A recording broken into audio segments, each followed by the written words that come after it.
And so when we talk about like the Qurbani, it is the sacrifice that we are talking about, and we remind ourselves of the different sacrifice that like in the time of Prophet Ibrahim alayhi salam. So sacrifice is a little bit different from the slaughtering. When we're talking about slaughtering here in Islam also is the slaughtering for consumption on a regular basis. Right?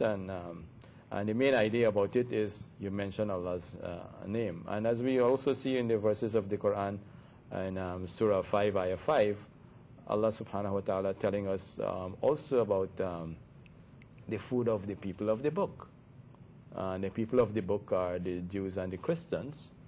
And when they slaughter the animal, let's say a chicken or a sheep or a goat, as long as they slaughter it, they may not mention the name of Allah, but it is still halal for us. And that is something again that is something that we could talk about that, because Allah has not commissioned us to go and find out from them how it is that they slaughter, whether they mention the name of Allah or not. So again, the views of the scholars, contemporary scholars, some of the scholars also who have passed away, like Sheikh bin Baz and Sheikh Uthaymeen, they have mentioned that it is halal for us to eat the food of the people of the book, what these people, the Jews and the Christians, they have slaughtered, despite of the fact that Allah has classified them as disbelievers in the Quran, mentioned again in the same surah in ayahs 17 and also in 73. All right? That even despite of that fact that they are disbelievers, yet their food is halal for us. I'd like to say something here. That verse, the food of the people of the book is halal for you and your food is halal for them. Another interpretation to that is given as the food of the people of the book that Allah made halal for them. That is what is halal for you. So like the Christians eat pork. Pork is not halal for us, but it is the food of the Christians. And in their religion, they consider it halal. But Allah never made it halal.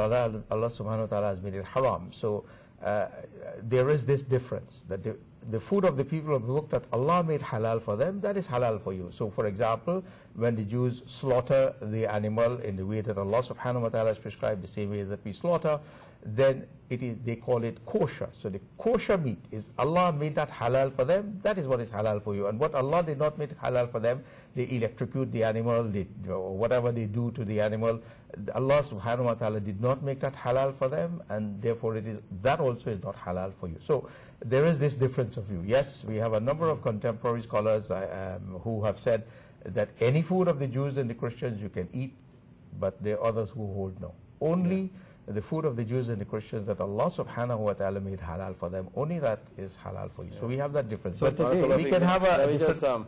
So that is correct what you say, and we also hold the same view. The same scholars who say that the food of the people of the book is halal for you, they also say that part what you just said, that if we know that for sure that they kill the animal by stunning it or electrocuting it, okay, and it was not done according to the slitting of the throat and so on, then it is not halal also. All right? So, yeah. But we know the Jews are very conscious themselves about the kosher, yes. kosher. So that is the meat that Allah made halal for them. So if today, if it is that we see meat that are marked kosher on it, is it that it is halal for us to use it? But if well, with the proviso that we see things marked halal somewhere in different places and it's not halal. Actually, I mean, people are misleading people. So once we are not being misled that it is kosher. How you know you're being misled? If it marks halal, how you know you're being misled? If it, I mean, if you have a poultry depot and they say they're selling halal chicken, and you ask them, well, how do who is the one who slaughters? And it's a non-Muslim, that they have a non-Muslim is being employed and so on. So it is a misleading thing, right? But yes, the kosher meat is, Allah made it halal for the Jews, and that what He has made halal for them is halal for us to eat. All right, so we come into the end now. So let me make a last round. I think we need to emphasize something that was raised, but we had deferred it for a little while. That is frying the chicken in the oil in which non-halal, let us say, non-halal chicken is also fried. Is that permissible for us to eat or not? Because Sheikh Munaf was raising the point that some people condemn that if you slaughter the chicken and you put it in the same water in which others that was not slaughtered, according to Islam, that you cannot eat it also. I don't think that we should go to that extent of extremity. If the chicken is fried in the same oil, so long as it is chicken, as Maulana Nasir clearly stated, it is not pork that you are frying. It is chicken and chicken. Right. Permissible food, all right? One may not have been halal, and the other is halal, but it is different parts. It's not the same parts. So you can't mix up with the halal with the non-halal. Right. That the oil does not contaminate the meat, and it is permissible for us to eat that. So it is unfortunate that some people say haram, haram. Maulana Nasir, you agree with that? Yes, yes. The chicken is being fried in the same oil, which some people have classified as halal, and you don't classify it as halal, or it has not been slaughtered, is being fried in the same oil as chicken that is clearly halal, salted in the correct way. The chicken that is halal, salted in the correct way, can be eaten. Halal. Yes, it remains halal. Sheikh Munaf? Yes, I agree. The same thing I have just mentioned. We say it is halal if the two are mixed up. And one thing I think we need to bear in mind that the group of people, or those who say that certain chickens are not halal because it did not meet to their standards, is that we have to understand that this group of people, they're actually trying to take the precaution. It's a precautionary measure, I think, that they are taking. Yes, they want to make sure that everything is done in accordance with how it was in previous times, and they go back as close as possible to that. But if we look, as I said, at the wider picture, where the need is more, and then we have to cater for more people, and we have to do more slaughtering and so on, then we have to also, make provision for that time. All right. So, for example, let's say chicken legs are being fried, and some of these chicken legs are from chickens that were slaughtered properly, and some of the chicken legs were from other chicken. Well, then there is the danger of the mixing up. Well, then we should stay away. But if you have chicken legs that are from chickens that have been slaughtered properly, being fried as fillets from other chicken that you don't agree with, no, then the chicken legs is halal to eat. Right. There is no danger of your getting mixed up there. And I think perhaps an incident from the life of Imam Abu Hanifa rahmatullah alayhi would clarify the issue, as Sheikh Munaf was saying here. Imam Abu Hanifa rahmatullah alayhi had given the ruling that if on your clothing there is blood to less than this area, that you can pray with it. And one day, some of his students saw him that there was a little spot of blood on his clothing, and he was washing it off. And they asked him, "Did you not give a ruling that you can pray with it?" He said, "Yes, that is the fatwa." Translated into English, it sounds like that is the fatwa, but this is taqwa. I mean, the precaution and the pursuit of excellence and so on, that even a little spot of blood you try to, So yes, people try to avoid things, but that is not, it's not halal and haram. It is that you being very careful and your caution and so on. I just wanted to touch on one thing before we close off. If I decide that I have 3 scholars here and I want to start a halal committee, could I go ahead and start a halal and decide to give certificates out and say, all right, we say that something halal and not halal?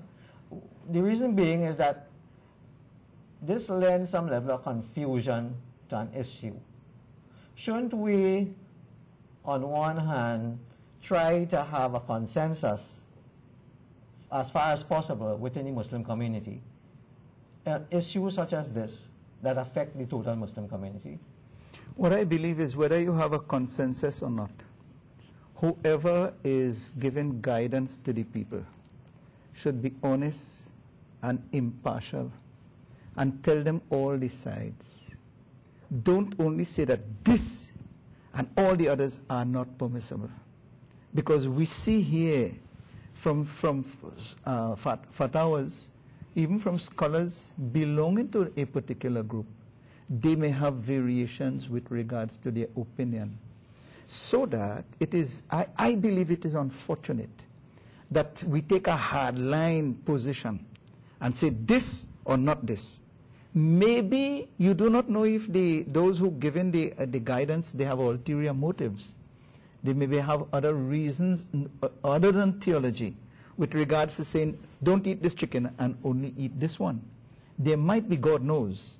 But it is not correct to tell the people that this is not permissible, completely not permissible, when you have renowned scholars saying that it is permissible. So in the process of giving guidance, they should tell the people that from our point of view, this is not permissible, but there are other scholars who permit it, and that will be better. I think there is another aspect of this, because there could be significant fallout economically for those that they are pronouncing upon. Because I know that there was an instance where there was a Muslim person who had a chicken shop, and because he did not conform to accept and pay for a certificate, they pronounced on him that it was doubtful. And this was a person who was a Muslim, has a chicken shop, and he said, well, I'm a Muslim, everybody would know that I am dealing with halal thing. But because he didn't pay for a certificate. It is even more tragic than this. Let me tell you. Some families become divided with regards to which chicken they should eat and which they should not eat.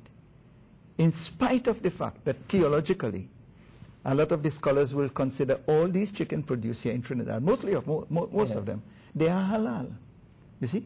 And this is causing confusion even amongst families because of the fact that the people are not presented with all the opinions on both sides. Well, we are hopeful that we have been able to do that today and clarify the issues. So just in closing, you want to say one thing? I just want to close off with a quotation from the Quran. Allah subhanahu wa ta'ala, He tells us, يُرِيدُ اللَّهُ بِكُمُ الْيُسْرَ وَلَا يُرِيدُ بِكُمُ الْعُسْرَ. Allah wants to make things easy for us. He does not want to impose any difficulty in this religion. And also we have in the life of our beloved Rasul sallallahu alaihi wasallam, when he used to send his companions to different towns and cities to spread the message of Al-Islam, he always used to tell them, yassiru wala tu'assiru, make it easy for the people, don't make it difficult. And I want my brothers and sisters to know that Islam is a very easy way of life, and it is sometimes, unfortunately, we ourselves, we impose difficulty on ourselves, and it is sometimes, far from the teachings of Islam.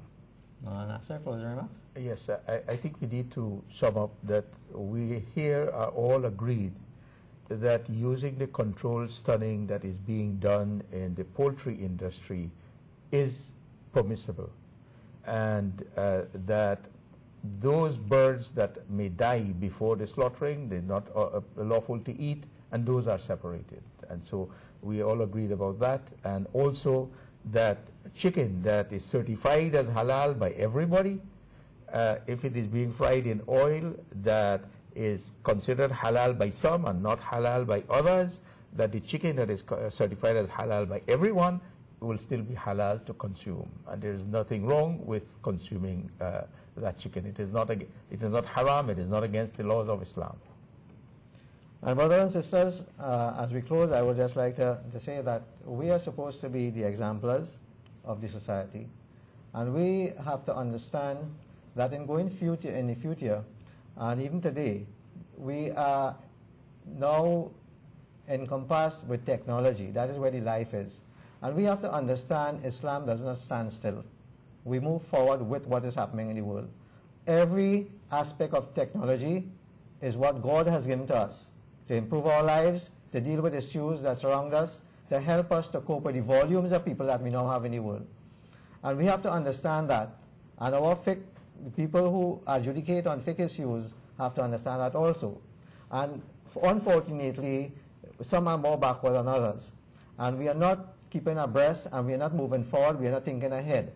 As we used to do in the old days when we were the leaders of the world, in terms of science and all the sciences, and philosophy and everything else. we ought to get back there. We have to have a Muslim community that is intellectual and is thinking all the time. We need to have that as Muslims. As I said earlier, we need to be the exemplars to the world. And therefore, there would be issues that will come up like this one, where there would be differences. And that has happened in the past, as we indicated, in terms of the use of the camera, use of loudspeakers, the use of the television that we are now on. Those were issues, unfortunately, that Muslims were, and the Muslim ulama were backward and neglectful in dealing with those issues effectively and timely. And I think this issue with the technology and in terms of the slaughtering, we are still backward in it. So hopefully we are getting there and we will start to get ahead. So there are differences of opinion as it is now. And from what we have heard, there is no problem with eating chicken in Trinidad because all the processors are making efforts to ensure that all things are halal. So my brothers and sisters, I hope we have been able to clear all that up. And we would be, I'm trying to encourage my panel here to meet on, to be with me on a quarterly basis to deal with issues that we feel that are important. I looked at them already and I want them to deal with the question of the divorce. So I will be having them come back sometime soon to deal with that crucial issue, which is now again afflicting our community in a very negative way. So I thank you and ask you to join us again next week. Assalamu alaikum.